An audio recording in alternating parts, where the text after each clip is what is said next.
వేరుగా ఎవరున్నారు? పరమాత్మ. అంటే చైతన్య రూపం, ప్రకాశ రూపమైన పరమాత్మే. అందుకు అది తెలుసుకున్నప్పుడు తానే పరమాత్మ స్వరూపం ఉంటాడు. ఎలాగంటే ఒక కలగంటున్నవాడు, స్వప్నావస్థలో ఉన్నవాడు. స్వప్నావస్థలో ఉన్నవాడు మేల్కొంటాడు అనుకోండి. మేల్కొన్నప్పుడు ఈ స్వప్నం చూసేవాడు, ఈ మేల్కొన్నవాడు ఇద్దరు షేక్ హ్యాండ్ ఇచ్చుకుంటారా? ఈ స్వప్నాన్ని చూసేవాడు మేల్కొన్నవాడిని ఇలా ఇద్దరు చేయగలుగుకుంటారా? ఇంకా మరి ఏమవుతున్నట్టు? ఈ స్వప్నాన్ని చూసిన వాడే ఏమవుతున్నాడు? మేల్కొన్నవాడు అయ్యాడు. ఎప్పుడయ్యాడు? ఈ స్వప్నాన్ని దాటి బయటకు వస్తే, అంటే సూక్ష్మ శరీర స్థాయిలోంచి స్థూలానికి వస్తే ఏమయ్యాడు? మెలకుగా ఉన్నవాడు అయ్యాడు, మేల్కొన్నవాడు అయ్యాడు. వాడే సూక్ష్మంలోకి వెళ్ళినప్పుడు స్వప్నం చూసి ఇద్దరు వేరు కాదు కదా. అట్లాగే ఇప్పటిదాకా గుణముల్లో కూర్చున్నవాడు, ప్రకృతి సహా గుణముల్లో కూర్చున్నవాడు ఏమయ్యాడు? కర్తగా ఉన్నాడు. అవునా కాదా? దాని నుంచి బయటపడి గుణములకు సాక్షిగా ఉన్నప్పుడు ఏమవుతాడు? గుణములకు వేరుగా అన్యముగా ఉంది పరమాత్మే కదా. కాబట్టి ఏమవుతున్నాడు? దీని నుంచి షిఫ్ట్ అటెన్షన్. షిఫ్ట్ కీ నొక్కాలి కంప్యూటర్లో. షిఫ్ట్ కీ ఉంటే షిఫ్ట్ అటెన్షన్. గుణముల్లో ఉన్నంత వరకు టెన్షనే. గుణముల నుంచి సాక్షిగా ఉన్నప్పుడు ఏమవుతున్నాడు? ఏమి ఉండదు, కదలిక ఉండదు, చలనం ఉండదు, సాక్షిగా అంటే గుణములకు అతీతంగా. ఎప్పుడు? స్థూల సూక్ష్మ కారణ శరీర స్థాయిలో ఈ మనిషి పనిచేస్తాడు. గురుదేవులు అట్లా చెప్పారు. అంటే దర్శించేవాడు, భావించేవాడు, విచారించేవాడు. మనకు 3 శరీరాలు ఉన్నాయి, 3 డిజిగ్నేషన్స్ ఉన్నాయి. అవునా? ఏమిటండి? స్థూలంలో దర్శించేవాడు, సూక్ష్మంలో భావించేవాడు, తర్వాత ఆలోచించేవాడు. ఈ వీటన్నిటికీ పైన కంట్రోల్ ఉన్నది అక్కడ ఉంది. సో ఈ మొత్తం సెటప్ ఏదైతే ఉందో వీటన్నిటికీ ఆవరణ సాక్షి. అన్నింటినీ చూడటం. స్థూలాన్ని చూస్తున్నాడు, ఇంద్రియాల కదలికని చూస్తాడు, మనస్సు యొక్క చలనాన్ని చూస్తున్నాడు కదా, దాని ప్రేరణని చూస్తాడు, దానికి ఆవరణ ఉండే గుణం. ఇది ఒక స్థితి. ఎలా ఉంటుందంటే పరమాత్మను ఎలా పొందాలి? పరమాత్మను పొందాలంటే మనం వీటిని దాటాలి, వీటిని వేరే చూడాలి. వేరే చూసినప్పుడు ఏమవుతుంది? ఏం జరుగుతుంది? దానివల్ల ఫలితం నా భావాన్ని పొందుతాడు. అదే విషయాన్ని ఇంకో దృష్టిలో చెప్తున్నాను. గుణాలే దానతీత్యత్రీన్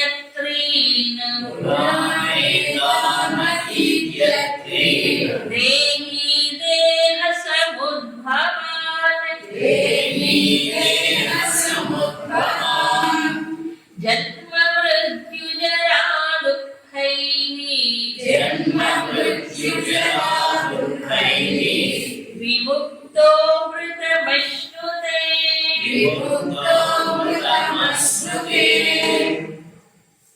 ఏతాన్ త్రీన్ గుణాన్ అతీత్య దేహి అంటే దేహంలో ఉన్నవాడు. ఈ 3 గుణాలు ఏవైతే వీటిని అతీత్య అంటే అతిక్రమించి దాటి.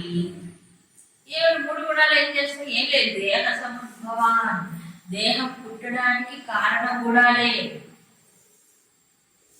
మనం పుట్టే ఉంటే ఈ దేహం వచ్చిందని కారణం ఏంటి? గుణాలే. అవే ఈ దేహాన్ని తయారు చేసేది, అంతే కదా. కాబట్టి దేహానికి కారణమైనటువంటి ఈ గుణాన్ని అతిక్రమించి ఉన్నప్పుడు ఈ దేహి జీవుడు ఏమవుతున్నాడు? జన్మ మృత్యుజరా దుఃఖైః విముక్తః. జననం మరణం మొదలైన జరా ఇవన్నీ అమృత దుఃఖాలు మనిషికి, వీటి నుంచి బయటపడతాడు. అమృతం వస్తుంది. మద్భావం శోధి గచ్చతి అన్నాడు కదా, అదే అమృతం, ఇంకోటి లేదు. సో పరమాత్మ ఎవరు? ఇప్పుడు అమృత స్వరూపం. కాబట్టి తాను ఏమవుతున్నాడు? అమృత స్వరూపుడు అవుతాడు, పరమాత్మ స్వరూపుడు అవుతాడు. సో ఈ జనన మరణ చక్రం నుంచి అప్పుడు విడుదల. ఎప్పుడు? వీటిని దాటినప్పుడే. స్వామి ఈ నన్ను విడుదల చేయవా నేను అని ఎంత మొత్తుకున్నా నువ్వు దానికి వీటికి వేరవుతానే.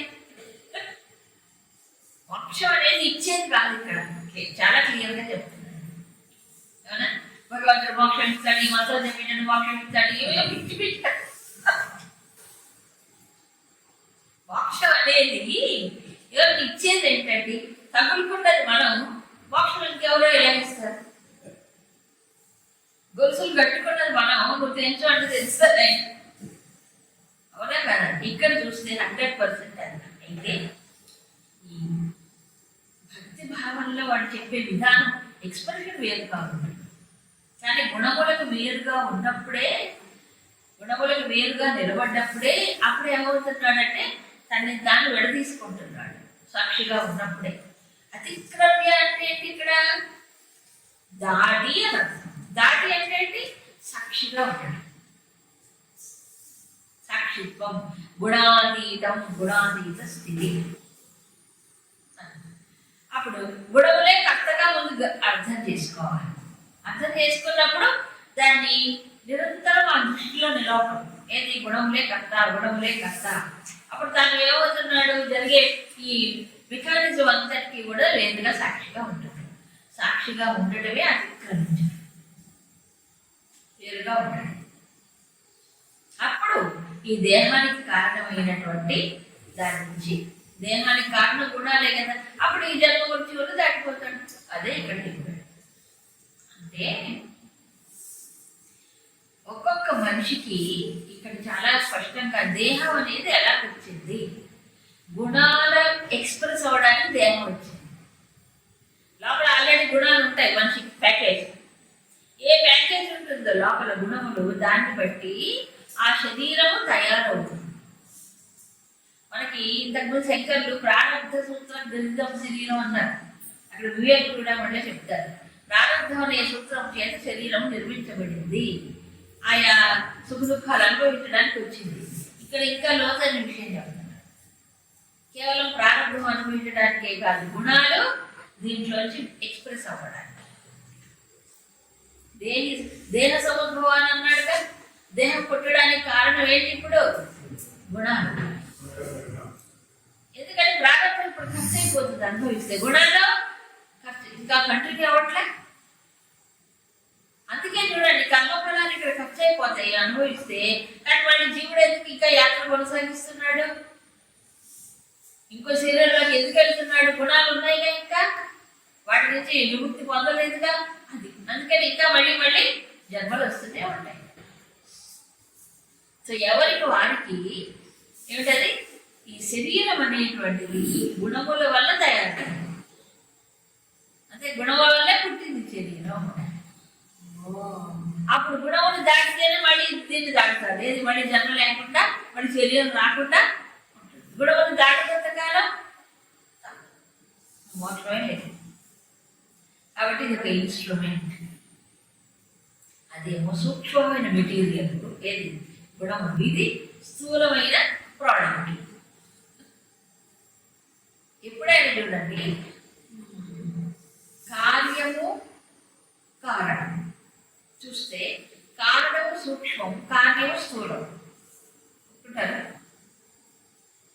కారణం సూక్ష్మం, కార్యము స్థూలం. Cause and effect. అప్పుడు గుణములు అత్యంత సూక్ష్మం, కారణం ఎక్కడో ఉంటాయి. ఆ సుసూక్ష్మమైన గుణాలు మనస్సు, బుద్ధి, అంతఃకరణము. ఇది ఆ అంతఃకరణం ఎక్కడ ఎక్స్ప్రెస్ అవ్వాలి? గాలిలో కాదు కదా. అదొక దాంట్లో స్థూలమైన ఉపాధి. ఏ ఉపాధి ఎలా ఉంటుందంటే ఆ గుణాన్ని బట్టే ఉపాధి. ఇప్పుడు చూడండి, భగవంతుడు తను దాన్ని సృష్టించుకుంటాడు. మమమాయ, ఆత్మమాయ, సంభవామి అంటాడు. ఆయనకి ఏం గుణాలు ఉంటాయి? ప్రకృతికి అధీశుడు కాబట్టి ఆయన ఏం చేస్తున్నాడు? ప్రకృతిని అధీనంలో పెట్టుకుని ఆయన ఈ గుణాల్లో అత్యంత శుద్ధమైనది, శుద్ధ సత్వ ఉపాధిగా తీసుకొని వస్తాడు. ఆయన ఈశ్వరుడు అన్నాడు. ఇలాంటి ఉండవు, వాడి చేత ఉండవు. ఆయన శుద్ధ వస్తు మళ్ళీ సత్వం ఉండదు, శుద్ధ సత్వంతో వస్తాడు. అందుకు సర్వజ్ఞుడే, సర్వవ్యాపకుడే, సర్వశక్తివంతుడే, సర్వాంతర్యామి ఉంటాడు. మరి జీవుడా అని అల్పం. అది గుణానికి కారణం. చూసారా, నాకు ఎందుకు ఈ శరీరం వచ్చిందో, ఇది ఎందుకు వచ్చిందో అంటే దాని మెటీరియల్ అక్కడ ఉంది. ఎక్కడ? కారణ శరీరం. ఆ మెటీరియల్ అంతే, మన సొంతమే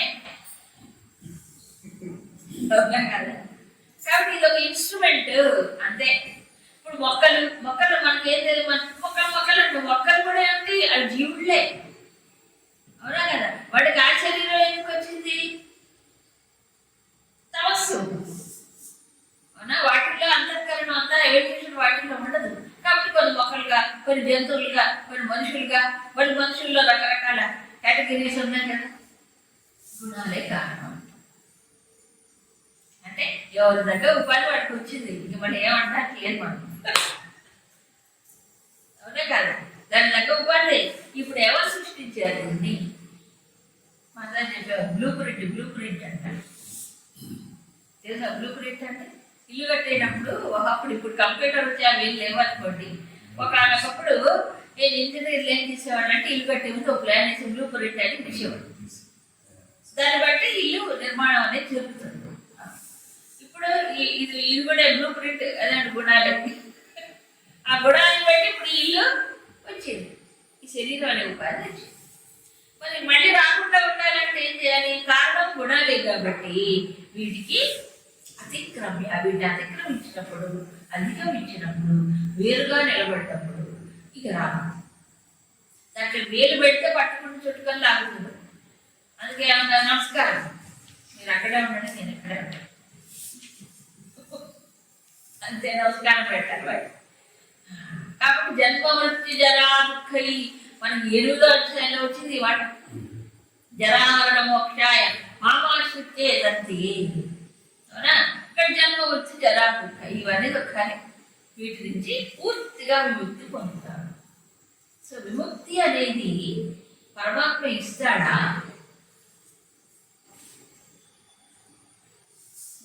మరి 12వ అధ్యాయంలో చెప్పాడు కదా, ఏమిటి? మయ్యావేశిత చేతసా చెప్పాడు. మీ మనస్సు నాలో పూర్తిగా నిమగ్నమైపోతే అప్పుడు ఏమన్నాడు? సముద్ధర్త దేశామహంసముద్ధర్త సంసార సాగర మయ్యావేశిత చేతసా. అప్పుడు ఆ మాట తప్ప గొప్ప. కింద అధ్యాయంలో 12వ అధ్యాయంలో చెప్పాడా? సంసార సాగర్ నుంచి ఉద్ధరిస్తాను మయ్యి ఆవేశిత చేతసా. ఆ మాట గుర్తు అండర్లైన్ చేసుకోవాలి. మయ్యి ఆవేశిత చేతసా. మయ్యి అంటే ఎవరు? పరమాత్మ. పరమాత్మతో హృదయం నిండిపోతే ఈ గుణాలు ఎక్కడ ఉంటాయండి? ఈ గుణాలు ఎక్కడ ఉంటాయి? గుణాలు ఆటలు లేదు అక్కడ. పరమాత్మ ఉన్నాడు, అది పట్టుకోరు. ఉద్ధరిస్తాడు, ఉద్ధరించి నువ్వు పరమాత్మ నింపుకుంటే ఉద్ధరింపబడ్డట్టే, అవునా. కాకపోతే ఆ భక్తి అనేటువంటి భావంలో, భక్తి అనే లాంగ్వేజ్ వచ్చేటప్పటికి జీవుడు చెప్తున్నాడు కాబట్టి అలా చెప్పాలి అంతే. సో పరమాత్మ నింపుకోకుండా కొన్ని ఉద్ధరించమనండి అంటే ఏంటి ఇక్కడ అర్థం? పరమాత్మని పూర్తిగా నింపుకుంటే గుణానికి దూరం అయిపోయినట్టే లెక్క.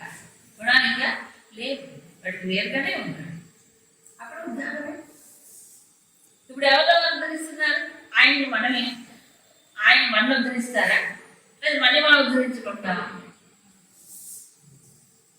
నిన్ను నీవే ఉద్ధరించుకోవాలని ఆలోచించాలని చెప్పాడు కదా. ఉద్ధరేది ఆత్మనాత్మానం ఆత్మానం అవసరాలి చెప్పాడు కదా. అక్కడేమో చాలా స్పష్టంగానే చెప్పాడు బాబా. మరి ఇక్కడ ఎందుకు ఇలా చెప్పాడు? అందుకే మయ్యావేశం చేస్తా, అది గుర్తుపెట్టుకోవాలి. పరమాత్మతో పరమాత్మతో ఏకీకృతమై నిండిపోయే చిత్తంలో గుణాల ఆట ఉంటుంది. అప్పుడు వీటి నుంచి చలించబడతాడు. జన్మ మృత్యు జరా దుఃఖములేవి ఉండవు. ఇదంతా చెప్పేటప్పటికీ అర్జునుడు చాలా జాగ్రత్తగా ఉంటున్నాడు, చాలా జాగ్రత్తగా సుచితంగా ఉంటున్నాడు. అసలు ఇది సాధ్యమైన మనిషికి ఇది సాధ్యమైన ఈ గుణాలు ఓ పక్కన గుణాలు పనిచేస్తుంటే వాటికేమో సాక్షిగా చూడాలా, గుణములు కదిలి ఆలోచనలు వస్తే కర్మలు జరిగిపోతుంటే వాటికి వేరుగా ఉండాలి కదా. గుణాలు దాటాలంటాడు, కాలువ దాటినట్టు నదిని దాటినట్టు ఏదో దాటడం కాదు కదా ఇది. అవునా కదా? ఒకవేళ అలా ఎవరైనా ఉంటే ఎలా ఉంటారు వాళ్ళు? ఏది గుణాలని సాక్షిగా, గుణాల కదలికలను కూడా వేరుగా చూడటం అనేది ఎలా? ఇంకా చక్కని ప్రశ్న వేశాడు అర్జునుడు.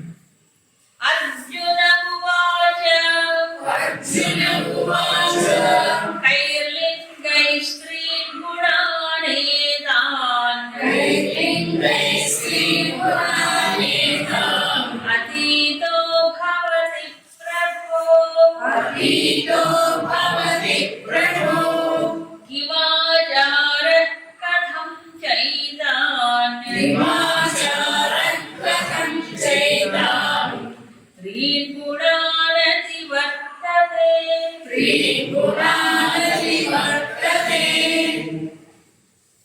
అర్జునుడు ప్రశ్న, ప్రభో కైర్లింగై త్రీన్ గుణాన్ ఏతాన్ త్రీన్ గుణాన్ అతీతో భవతి. అంటే ఈ మూడు గుణాలకే అతీతంగా వెళ్ళినటువంటి వాడి యొక్క లింగైషి అంటే గుర్తులు ఏమేంటి? గుర్తులు ఉంటాయి కదా. మూడు గుణాలు అధిగమించాలంటే ఏమేమి గుర్తులు, ఏమేమి లక్షణాలు ఉంటాయి? తర్వాత కిం ఆచారం అంటే తెలుసు కదా, వాడి యొక్క నడవడిక విధానం ఎలా ఉంటుంది. ఆ తర్వాత ఏతాన్ త్రీన్ గుణాన్ కథమని వర్తతే. అధికమైన ప్రశ్న. ఈ మూడు గుణాలు అసలు ఎలా దాటాలి? దాటితే బాగానే ఉంటుంది, వేరుగా ఉండాలి. ఎట్లా దాటితే మృత్యు దాటితే జన్మ మృత్యు జరా దుఃఖాలు అన్నిటి పోతాయి, పరమాత్మను పొందుతాడు, బాగానే ఉందా? ఎలా దాటాలి తెలుసుకోవాలి. ఎలా దాటాలి మూడు గుణాలు? అథవా దాటిన వాడు ఉన్నాడంటే ఎలా గుర్తుపట్టాలి? అతని యొక్క ఆచారంగా నడవడిక ఎలా ఉంటుంది, ఎలా ప్రవర్తిస్తాడు ఈ జీవితంలో? మూడు మంచి వ్యాలిడ్ క్వశ్చన్స్, ముఖ్యమైన ప్రశ్నించాడు. సిద్ధప్రజ్ఞుడి గురించి చెప్పినప్పుడు కూడా ఇలాగే ప్రశ్నిస్తాడు. అవునా? సిద్ధప్రజ్ఞస్య కా భాష కదా ప్రశ్న వేశాడు. అలాగే ఇక్కడ కూడా ప్రశ్న వేస్తాడు. మంచి ప్రశ్నలు మూడు. ఒకటి గుర్తించడం, రెండోది నడవడిక ప్రవర్తన, మూడు అసలు మెయిన్ ప్రాబ్లం ఏంటి? ఎలా దాటాలి మూడు గుణాలు? దాటడం ఎలా సాధ్యం? శ్రీ భగవానువాచ ప్రకాశంచ ప్రవృత్తించ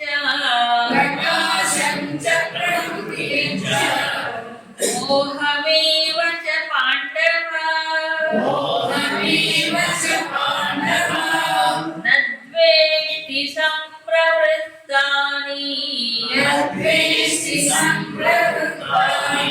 ననివృత్తాని కాంక్షతి.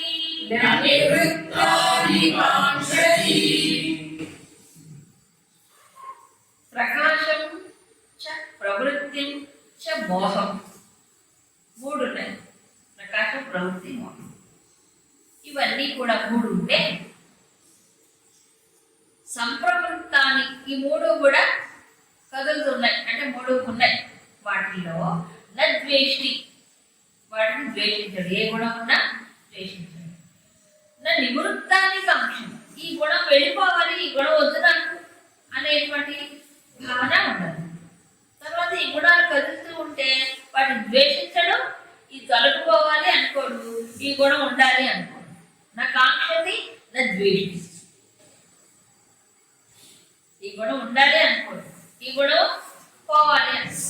అది అంటే సంప్రవృత్తాన్ని నివృత్తాన్ని. గుణాలు ఉన్నాయండి, ఉన్నప్పుడు ద్వేషించడు. ఈ గుణం పోవాలి అనుకోడు, ఈ గుణం ఉండాలి కావాలి అని కోరుకోడు. ఏది గుణాన్ని కూడా కోరుకోకూడదు. ఎందుకో? ఇప్పుడు వస్తువులు కోరుకున్నాడు, అది బంధం. గుణాన్ని ఎందుకు కోరుకోవాలి? ఏ గుణమైన బంధమే కదా, ఏ గుణమైన బంధమే. అయితే సత్వం కొంచెం బెటర్ అని అంటున్నాడు. ఆ కూడా కోరుకున్నాడు సత్వంలో కూడా సత్వం ఆప్షన్ రాదు. సత్వంలో ఉండడానికి రజస్సు అవసరాలు ఛాన్స్ లేదు కాబట్టి సత్వంలో ఉండాలని సాధన చేస్తాడు. కానీ దాని గురించే రైతు ఉండకూడదు. ఎందుకంటే మానవ జీవితంలో బాగా ఆలోచించండి. దేహ సముద్భవ అని అన్నాడు. దేహం ఎందుకు వచ్చింది? గుణాల వల్ల వచ్చింది. దేహం ఉన్నంత కాలం 3 గుణాలు ఉంటాయా ఉండవా? అవునా? వాడు నిద్రపోవాలంటే ఏం గుణం కావాలి? అవునా కాదు? మరి అప్పుడు కూడా సమస్య లేదు ఇంకా కావాలి కదా. మనం పని చేసుకోవాలంటే ఏం కావాలి? రజోగుణం కావాలి. మనం బాగా రోజుగా ఆలోచించాలంటే ఏం కావాలి? సత్వగుణం కావాలి. ఈ గుణాలు లేకుండా అసలు ఈ దేహం నిలవదండి.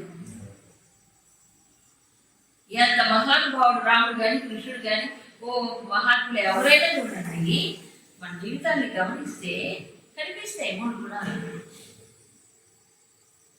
కాబట్టి ఇప్పుడు ఇక్కడ నిర్గుణం కాదు, గుణాలకి అతీతం. గుణాలకి అతీతం.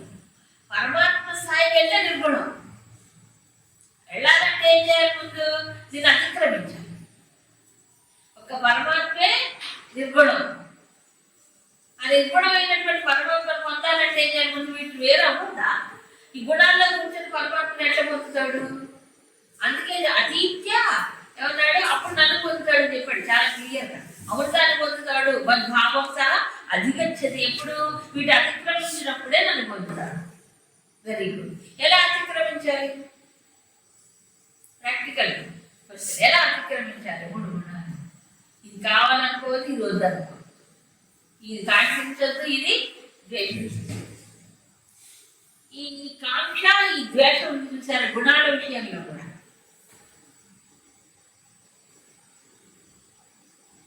గుణాలను కూడా కాంక్షించవచ్చు, గుణాలను కూడా ద్వేషించవచ్చు. అన్నీ అవసరమే, అన్నీ అవసరమే జీవితాలు. మహాత్ములు ఏం చేశారు? అందుకే శివుడు చూడండి ఏం చేస్తాడు? త్రిశూలం 3 గుణాలు పట్టుకుంటాడు. పట్టుకోవడం అంటే ఏంటి? వాడుకుంటాడు. వాడుకోవాలి. ఇప్పుడు మనము ఎవరిపైన కోపం చూపించాలి. ఏ గుణం కావాలి? సత్వగుణం చూపించాలి. ఇప్పుడు రజస్ వాడుకోవాలి. రజస్ వాడుకోవాలి కానీ మళ్ళీ తర్వాత అక్కడ పెట్టేయాలి. ఇదే గుర్తు. ఇదే గుర్తు. మన ఎమోషన్స్ కంట్రోల్లో ఉంటాయి. గుణాల్ని వాడుకోవడం అంటే అవసరమైనప్పుడే. వాడు అంటే వాడు వెంటనే మారిపోవాలి. ఇమ్మీడియట్లీ షిఫ్ట్ అయిపోవాలి. కాబట్టి గుణం వచ్చింది. పాపమే రాకూడదు. పాపం రాకపోతే ఎట్లా? పాపం రావాలి. అవసరమైనప్పుడు రావాలి, అవసరం లేకుండా రావాలి. అసలు పాపమే లేదన్నా మనం తెచ్చినట్టు సమానం. అంటే తమో గుణం అని అర్థం. తమో గుణంలో ఉండే వాడికి చూడండి ఎవరేమన్నా అన్నిటికీ నవ్వుతారు. మీరు తిట్టినా నవ్వుతారు, ఏం చేసి నవ్వుతున్నాయి అంటారు. ఏంటది? ఆ తమస్సు, ఇనాక్షన్ కదా. అందుకని సత్వం అంటే వేరు. సత్వం అంటే మళ్ళీ శాంతత, నిర్మలత్వం, ప్రకాశత్వం, ఇది కూడా కోరుకోము. ఎందుకంటే ఇది దేంతో బంధిస్తుంది? సుఖ సంజ్ఞేన జ్ఞాన సంజ్ఞేన. అంతఃకరణలో ఏ సుఖానుభూతి దాంతో బంధిస్తుంది. అది పరమాత్మకు అడ్డమే కదా. నువ్వు లోపల అంతఃకరణలో సుఖం పొందితే పరమాత్మ అనంత సుఖ స్వరూపుడు. ఇది వచ్చిపోయింది. కాబట్టి సత్వాన్ని కూడా కోరుకోవాలి. అబ్బో ఏంటంటే అవును మొదటి ఇది కాదు. మొదటి సత్వం కావాలి. ఇది సాధన స్థితిలో తమస్సులో కూరుకుపోకుండా రజస్సులో ఇది కాకుండా ఉన్నప్పుడు సత్వం పెంచుకోవాలి. మరి అతీతంగా నిలబడాలంటే సత్వాధిక్యతలో ఉన్నప్పుడు ఈ ప్రయత్నం చేయాలి. ఏది? వేరుగా నిలబడాలి. తమస్సులో ఉన్నవాడికి వేరుగా నిలబడి చూడలేదు. అవునా?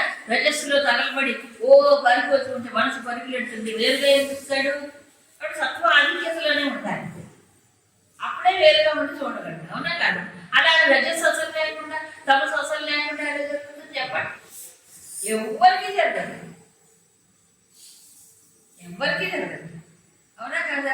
శ్రీకృష్ణుడైనా శ్రీరాముడైనా మహాత్ములని చూసినప్పుడు 3 గుణాలు కనిపిస్తుంటాయి, వ్యవహారంలో అన్నీ ఉంటాయి. కానీ వాటికి తగులుకో.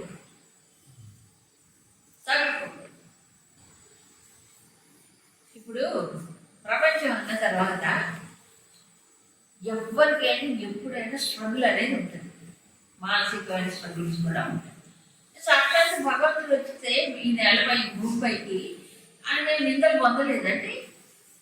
శ్రీకృష్ణుడి పైన దొంగతనం ఆపాదించబడలేదా? మర్డర్ కేసు, దొంగతనం ఎక్కమ్మ మర్డర్ కేసు. అవునా? ఆ ప్రసేను చంపాడని కదా, ఎవరు వాళ్ళ అన్న సతరాజిస్తే ప్రచారం అయిపోయింది, మొత్తం అందరికీ తెలిసిపోయింది. మరి ఎవరికేం తప్పింది చెప్పండి, తప్పదు. అవునా? కాబట్టి నాకు ఏ సమస్య రానంత వరకు నేను చాలా ప్రశాంతంగా ఉండాలంటే కుదరదు. సమస్యలు వచ్చినప్పుడే, ఛాలెంజెస్ వచ్చినప్పుడే అప్పుడు వేదాంతం గుర్తు రావాలి. అప్పుడు వాటిని వేరుగా నిలబడి అప్పుడు మనసు ఒక్కొక్కసారి మనసు అలజడి పోతుంది, తప్పదు ప్రపంచం అన్న తర్వాత.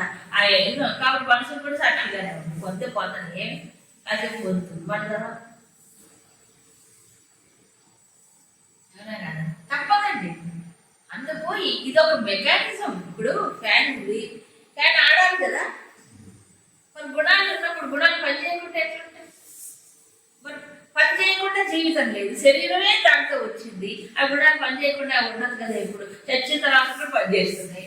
ఈ ఏం చేయాలి? ప్రాబ్లం వాటిని వేరుగా ఉంటుంటా తప్ప ఇంకోటి లేదు. సమస్యకి పరిష్కారం ఏంటి చెప్పండి పోయి, అదే చెప్పాడు భగవంతుడు.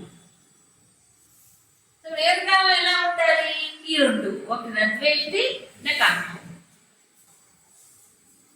ఈ గుణం ఇలా ఉండాలి, ఈ గుణం ఉండాలి అని కోరుకోవద్దు, చిచి అని కానుకోవద్దు. కాబట్టి ఏం చేయాలి? ఇప్పుడు ఏమిటి? ప్రకాశం, ప్రవృత్తి, మోహం. ప్రకాశం అంటే సత్వగుణం, ముఖ్యమైన లక్షణం కాబట్టి. మరి ప్రవృత్తి అంటే రజోగుణం, ఎందుకంటే ప్రవృత్తిరారంభ రజోగుణం యొక్క ఇది చెప్పాడు. ఈ తపస్సు అంటే ముఖ్యం మోహం. ఈ 3 గుణాల యొక్క లక్షణాలు ఇక్కడ లక్షణాలు చెప్పారు, కానీ మూలం కూడా.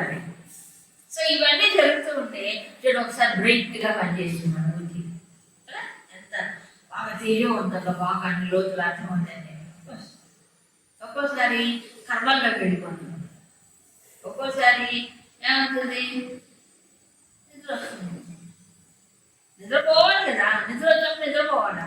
అలా అంటే ఎక్కువ నిద్రపోవాలి కాదు, నిద్ర కూడా అవసరం శరీరానికి, తప్పదు. ఒక్కోసారి మబ్బుగా అనిపిస్తుంది మనకి, క్లౌడీ అంటే అన్నాడండి, ఆకాశానికి మబ్బు కప్పినట్టు ఈ బుద్ధికి కూడా మబ్బు కప్పుతుంది. మబ్బు అంటే నిద్రనే కాదంట, నిద్రనే కాదు, ఒకటి ఇంకో రకంగా అనుకోవడం, అట్లాంటివన్నీ ఉంటాయి. ఇవన్నీ ఇప్పుడు రామాయణం జరిగితే ఇవన్నీ కనిపిస్తాయి, అన్నిటికీ అదే సోర్స్, ప్రతిదానికి కూడా. ఇప్పుడు శ్రీరాముడు సీత వియోగంలో దుఃఖించాడా లేదా? దుఃఖించాడు, కానీ ఆయన మెంటల్ హాస్పిటల్ జాయిన్ అయిపోయాడు. మరి ఆయన దేవుని ఏమంటారు, ఈ మందులు పిలుతారే, డిప్రెషన్ వచ్చింది ఆయనకి? లేదు, మనిషి కదండి. మనిషి తర్వాత దుఃఖించకుండా ఎట్లా ఉంటాడు? సార్ ప్రియమంది ఎవరో అపహరిస్తే దుఃఖించలేక మనిషి వాడు, మనిషి కాబట్టి దుఃఖించాడు. అట్లాగే ఉంటుంది. గురుదేవులు తక్కువ మహారాజు దేహత్యాగం చేసిన వార్త వినగానే ఆయన కన్నీళ్ళు కొట్టుగా మౌనంగా కన్నీళ్ళు వచ్చారు. అదేంటి గురుదేవులు ఏమంటున్నారేంటి?